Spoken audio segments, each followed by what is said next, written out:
Hello friends, welcome back to my YouTube channel. तो आज की इस वीडियो में आपके साथ शेयर करूंगी बसंत पंचमी माता सरस्वती व्रत कथा। एक बार की बात है, सुकेता नाम का एक राजा रहता था। वह एक अच्छा इंसान और धर्म का अनुयायी था। उसने धर्म के नियमों के अनुसार राज्य पर शासन किया। राजा अपने राज्य के नागरिकों की बहुत अच्छी देखभाल करता था। उसकी सुवेदी नाम की एक बहुत ही सुंदर पत्नी थी। एक बार सुकेता के राज्य पर आक्रमण हुआ और सुकेता को अपने शत्रुओं से युद्ध करने को विवश होना पड़ा। दुश्मन मजबूत थे और सुकेता अपनी रक्षा करने में सक्षम नहीं था और अपनी जान बचाने के लिए युद्ध के मैदान से भाग गया। उसके साथ उसकी पत्नी भी भाग गई। वे दोनों अपनी जान बचाकर भाग गए और समय रहते ही एक जंगल में पहुंच गए। जब वे जंगल में पहुंचे, वे थक चुके थे और भूखे थे। उन्हें जो कुछ भी मिला उसे वे खा रहे थे, लेकिन फिर भी उनकी भूख शांत नहीं हो रही थी, क्योंकि उनको जो कुछ भी खाने को मिला था वह काफ़ी कम था। भूख ने अपना असर दिखाना शुरू कर दिया था और राजा एक समय भी चल नहीं पा रहा था। राजा नीचे गिर गया और रानी अपनी जांघ को राजा के लिए तकिए के रूप में बनाकर उसे शांत करने की कोशिश कर रही थी।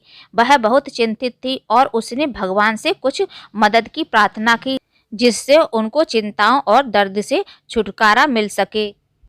संयोग से ऋषि अंगिरस उस रास्ते से जा रहे थे और उन्होंने राजा और रानी को देखा। उन्होंने रानी से पूछा कि वह कौन है और वे जंगल में कैसे आए हैं। रानी ने ऋषि को अपनी कहानी सुनाई। ऋषि को पता चल गया कि वे राजा और रानी हैं।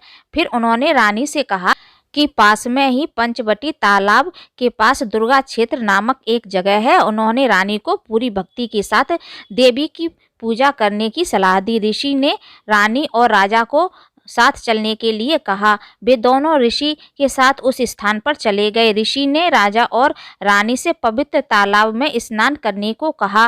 राजा और रानी स्नान करके लौटे। ऋषि ने उन्हें देवी दुर्गा और सरस्वती की पूजा करवाई। उन्होंने उनसे षोडशोपचार पूजा कराई, जो 16 विभिन्न प्रकार की पूजा या सेवा करके देवी को प्रसन्न करती है। यह पूजा 9 दिनों तक चली। 10वें दिन एक यज्ञ किया गया और ऋषि अंगिरस द्वारा निर्देशित राजा और रानी द्वारा 10 प्रकार के दान किए गए। इस प्रकार उनका व्रत संपन्न हुआ। दंपति ऋषि अंगिरस के आश्रम में खुशी खुशी रहे। देवी की कृपा से उन्हें पुत्र की प्राप्ति हुई। लड़के का नाम सूर्य प्रताप रखा गया। बालक आश्रम में पला बड़ा और युद्ध सहित सभी प्रकार की शिक्षा प्राप्त की। वह बड़ा होकर एक महान तलवारबाज बना। उसे कोई डर नहीं था।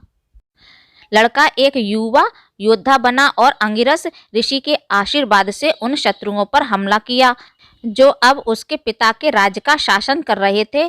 उसने युद्ध के मैदान में सभी दुश्मनों को हरा दिया और उसने अपने पिता के खोए हुए राज्य पर नियंत्रण कर लिया। वह आश्रम में लौट आया और ऋषि के आशीर्वाद से अपने माता पिता को वापस अपने राज्य में ले गया। उस दिन से सुवेदी हर साल इस व्रत को करती थी और उनका परिवार हमेशा के लिए खुशी से रहने लगा। बोलो माता सरस्वती की जय। आई होप आपको वीडियो पसंद आया होगा। वीडियो पसंद आए तो वीडियो को लाइक करिएगा, अपनी फैमिली फ्रेंड्स में ज़्यादा से ज़्यादा शेयर करिएगा, जिससे ज़्यादा से ज़्यादा लोग इस वीडियो का लाभ उठा सकें। तो फिर मिलते हैं नेक्स्ट वीडियो में। राधे राधे।